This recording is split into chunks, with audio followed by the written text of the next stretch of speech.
बिस्मिल्लाहिर्रहमानिर्रहीम सल्लल्लाहु ताला अला मुहम्मद व अला आलिहि व सहबिहि व बारिक वसल्लम। स्टूडेंट्स, आफ्ताब बतारी आपसे मुखातिब हो। हम आज एक और बहुत ही अहम जो है वो क्वेश्चन फाइनल अकाउंट का chapter number 11 financial accounting written by M RF and Suhail Afzal question number 22 जो है वो सॉल्व करने जा रहे हैं। इस क्वेश्चन की भी खास बात यह है कि इस क्वेश्चन के अंदर भी जो प्रोविजन है वो उसका मेथड थोड़ा सा चेंज है और हमें कैसे पता चलता है कि मेथड चेंज हो गया है।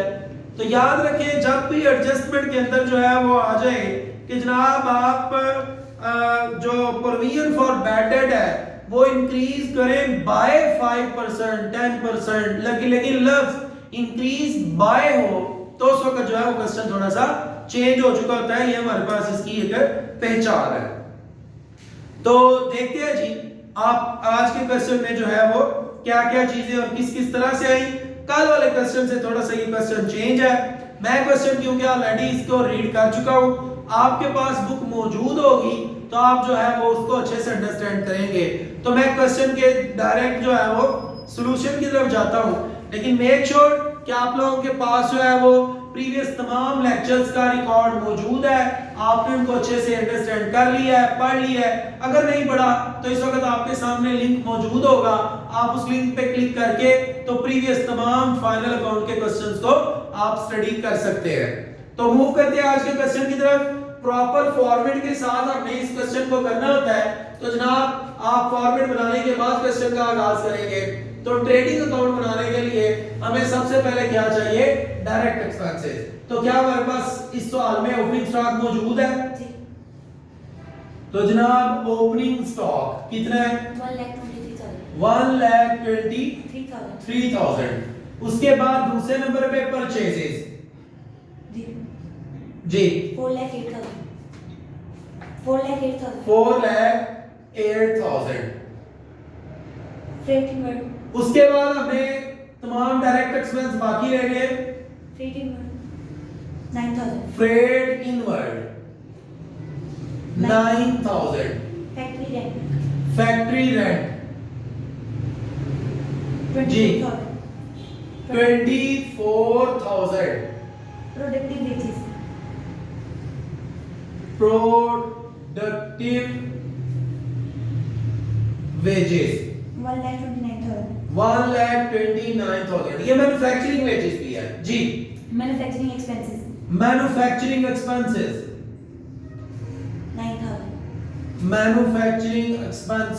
9,000। और अब हमारे पास डायरेक्ट रेवेन्यू कौन सा है? सबसे पहले हमें डायरेक्ट रेवेन्यू लेना है सेल्स जी। सेल्स कितना है? 8,43,000। Closing stock 1,62,000। क्लोजिंग स्टॉक है 1,62,000। और आज के क्वेश्चन में खास बात यह है कि उसने हमें बताया हुआ है एडजस्टमेंट के अंदर कि हमारा कुछ स्टॉक जो है वो जाया हो गया। वो जो स्टॉक जाया हुआ वो हमारा इंश्योर्ड था, उससे हमें नुकसान नहीं हुआ, इंश्योरेंस कंपनी से वो हमारा नुकसान पूरा हो जाएगा। तो याद रखिएगा आपका जितना स्टॉक इंश्योर्ड हो आप उस सारे को जो है वो यहाँ पर डायरेक्ट रेवेन्यू वाली साइड पर रखेंगे। आज से पहले कभी भी ऐसी चीज कोई नहीं थी आई जो डायरेक्ट रेवेन्यू में सेल्स और क्लोजिंग स्टॉक के अलावा लिखी जाए। लेकिन आज अब याद रखिएगा जब भी आपके पास जो है वो कोई ऐसा स्टॉक आ जाए जो जाया हो जाए, कोई चीज जाया हो गई और वो इंश्योर्ड है, इंश्योरेंस कंपनी से उसकी इंश्योरेंस हुई है और हमें अपने पैसे वापस भी मिल जाएंगे, तो पहले आप उसको यहाँ पर बतौर डायरेक्ट रेवेन्यू में शो करेंगे और उसके बाद आप उसको यहाँ पर इनडायरेक्ट एक्सपेंस में लिख के तो क्लोज कर देंगे। रेवेन्यू इसमें शो करेंगे कि हमारा ये रेवेन्यू है, हमें पैसे मिले हैं, और एक्सपेंस में इसलिए उसको लिखेंगे कि आप बताएंगे हमारा लॉस हो गया हुआ है जी। जनाब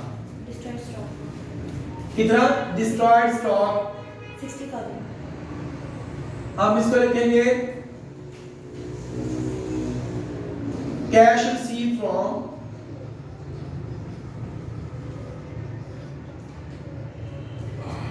इंश्योरेंस कंपनी।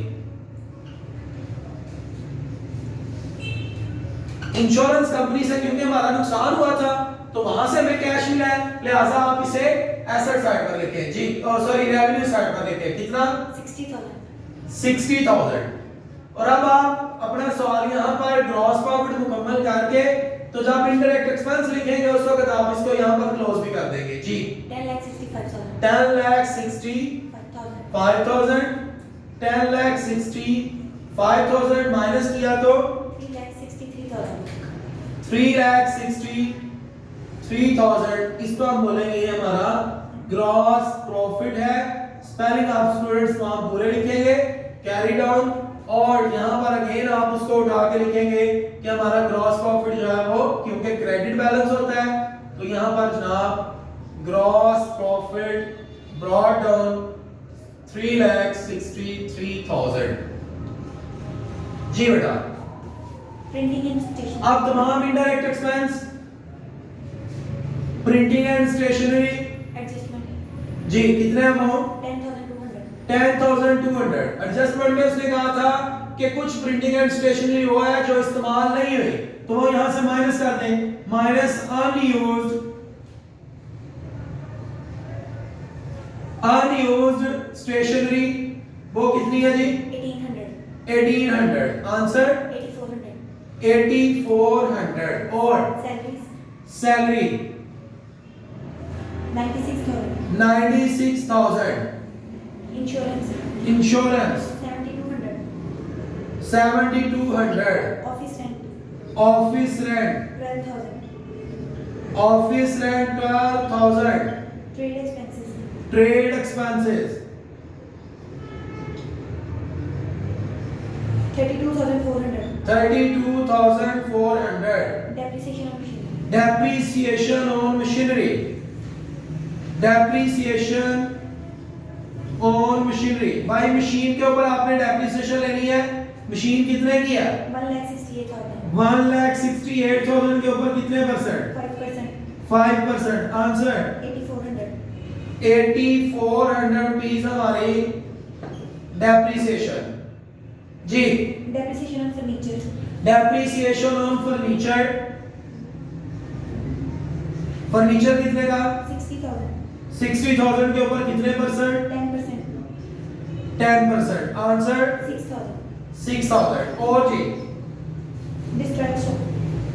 हाँ जी, ये जो आपका स्टॉक डिस्ट्रॉय हुआ था उसको आपने यहाँ पे उठा के वापस लिख लेना है, DES, जी. डिस्ट्रॉयड स्टॉक कितना जी हो? 60,000. 60,000। Provision. और उसके बाद प्रोविजन, प्रोविजन के लिए स्टूडेंट्स हमने प्रॉपर जो है वो वर्किंग करनी होती है। हमारा फार्मूला है old bad debts plus new bad debts plus new provision. ये हमारे पास तीन चीजें आती हैं, old bad debt plus new bad debt plus new provision, और साथ में इसमें मिल चाहिए होती है माइनस ओल्ड प्रोविजन जी। तो सारी चीजें हमने ले ली है, न्यू चीजें जो है वो एडजस्टमेंट में से, ओल्ड ट्रायल बैलेंस में से। तो हमारे पास ओल्ड प्रोविजन कितनी है? 6,000. 6,000। हमारे पास ओल्ड बैटेड आज कोई भी नहीं है, अलबत्ता न्यू बैटेड है, वो कितने हैं? 3,000. 3,000। अब हमने न्यू प्रोविजन लेनी है, तो पहले सभी डेटर में से न्यू बैटेड माइनस करें, बोले जी। 1,41,000. 1,41,000, और इसमें से आप माइनस कर दें न्यू बैटेड को जो कि 3,000 है। आंसर आ गया 1,38,000। इसे 1,38,000 के ऊपर जो है वो कितने परसेंट? 5%. 5%। तो आंसर क्या आया? 6,900. 6,900। पहले हम 6,900 ही लिखते थे, लेकिन जब से प्रोविजन इंक्रीज बाय वाला चक्कर आया तब हमें ये देखना होता है कि हमारी पिछली प्रोविजन कितनी थी। जनाब पिछली प्रोविजन थी 9,000, पीछे बैटेड थे नहीं है, तो क्या हो गया? लेकिन न्यू बैटेड है जी, बिल्कुल है। तो आप जो है वो अपने पिछले पैसों में से पिछले न्यू बैटेड को माइनस कर दें, मतलब आपके पास 6,000 पड़ा था, आपका कोई खर्चा नहीं हुआ, लेकिन अभी आपको पता चला कि 3,000 खर्चा है बैटेड का, तो आपने पहले पैसों में से ये माइनस किया, 6,000 में से ये 3,000 माइनस किया, तो बाकी 3,000 फिर बच गया। कल क्या किया था? कल हमने पहले न्यू ओल्ड प्रोविजन में से ओल्ड बैटेड को माइनस किया था। और न्यू बैडेड थे नहीं, अगर होते तो उसको भी माइनस करते, लेकिन आज यहाँ पर ओल्ड बैडेड नहीं है, आज यहाँ पर उसने ओल्ड प्रोविजन और न्यू बैडेड दिए हैं, तो हमने ओल्ड प्रोविजन में से न्यू बैडेड के खाते को क्लियर किया, तो 6000 में से जो रखा हुआ 6000 था उसमें से 3000 बैडेड के नाम का खत्म हो गया, बाकी कितना बच गया 3000। उस 3000 को लाके यहाँ पर हमने अब ऐड करना है कि हमारे पास जो न्यू प्रीमियर है वो अब टोटल कितनी मौजूद है 9900। तो जनाबे अली ये 9900 जो है वो अब हमारी न्यू प्रीमियर है, तो आंसर क्या आ गया 6900। इस 6900 को उठा के लाके हम यहाँ लिखेंगे 6900। ये 6900 जनाब अली हमारा है provision for doubtful debt, provision for doubtful debt. जी बेटा बस जी आप करें टोटल, जो बड़ी साइड है दोनों साइड पर यही बड़ी है 3,63,000, 3,63,000, इसमें से माइनस किया इन तमाम इनडायरेक्ट एक्सपेंसेस को, तो जवाब जो नेट प्रॉफिट आया वो कितना है 1,25,700 और ब्रैकेट में हम हमेशा लिखते हैं transfer to balance sheet complete spelling के साथ। अब हमने यहाँ पर तमाम करंट एसेट और करंट लायबिलिटी, फिक्स एसेट और फिक्स लायबिलिटीज लेने हैं, तो करंट एसेट हमारे पास कौन कौन सा है देख लेते हैं जनाब। करंट एसेट जी एक मिनट मुझे मार्कर देख लो जनाब, हमने अब करंट एसेट और करंट लायबिलिटीज लेनी है, तो करंट एसेट कौन कौन सा है cash in hand 3000, cash at bank 13,200, account receivable को सन्डी डेटर भी कहते हैं जी, अकाउंट रिसीवेबल सन्डी डेटर का दूसरा नाम है कितना 1,41,000। इसमें से माइनस करनी होती है न्यू चीजों को, न्यू प्रोविजन भी न्यू बैड डेट्स भी, तो दोनों चीजों को माइनस किया। न्यू प्रोविजन है 9,900 और न्यू बैड डेट है 3,000, तो माइनस करके आंसर 1,28,100। और जी बिल रिसीवेबल 31,800। स्टेशनरी अनयूज्ड, जो स्टेशनरी है वो अनयूज्ड स्टेशनरी 1800। और हमारे पास क्या है क्लोजिंग स्टॉक जी बेटा 1,62,000। अब तमाम फिक्स एसेट्स, फिक्स एसेट हमारे पास कौन कौन सा है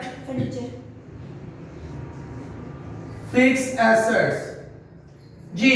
फिक्स एसेट में हमारे पास है फर्नीचर, फर्नीचर के ऊपर डेप्रिसिएशन है, फर्नीचर कितने का 60,000 और इसमें से लेस कर दिया डेप्रिसिएशन को 6,000, आंसर 54,000। और मशीनरी कितने की है 1,68,000 माइनस इसमें से कर दिया डेप्रिसिएशन 8,400। स्पेलिंग आप हमेशा कंप्लीट लिखेंगे जी 1,59,600।